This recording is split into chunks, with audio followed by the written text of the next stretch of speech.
अकोला शहराचा विकास करण्यासाठी किंवा अकोला शहराचा विकास व्हावा यासाठी लोकप्रतिनिधींनी कुठली पावलं उचलणे महत्वाचे ठरेल? मला असं वाटते की इथले जे लोक आहेत, स्थानिक लोक आहेत आणि इथले जे होऊन गेलेले नगरसेवक आहेत, स्थानिक लोक आणि नगरसेवक यांनी जर स्वतःचं कोऑर्डिनेशन ठेवून, म्हणजेच की जर नागरिक नगरसेवकाकडे आपले प्रश्न घेऊन जात आहेत, तर नगरसेवकांनी तेवढी आपली काळजी दाखवली पाहिजे की जे लोक आपल्याकडे प्रश्न घेऊन येत आहेत त्यांचे प्रश्न कसे सुटणार.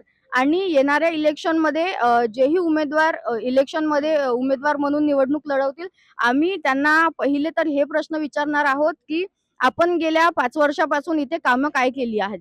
कारण की मागच्या इलेक्शनमध्ये जेव्हा तुम्ही आम्हाला मतं मागायला येता तेव्हा आम्हाला तुम्ही भरपूर आश्वासनं देता, परंतु तुम्ही निवडून आल्यानंतर तुम्ही गेल्या 5 वर्षापासून इकडे येऊन सुद्धा पाहत नाहीत.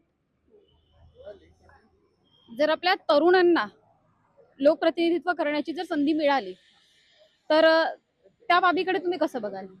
मला असं वाटते की मी एक युवती असेल, म्हणजे मी एक युवती आहे आणि मला असं वाटते या काळामध्ये जर एक तरुण व्यक्ती समोर येत असेल आणि तो सुशिक्षित असेल आणि सगळ्या गोष्टी त्याच्या बरोबर असतील तर आम्ही त्याला नक्कीच पाठिंबा देऊ.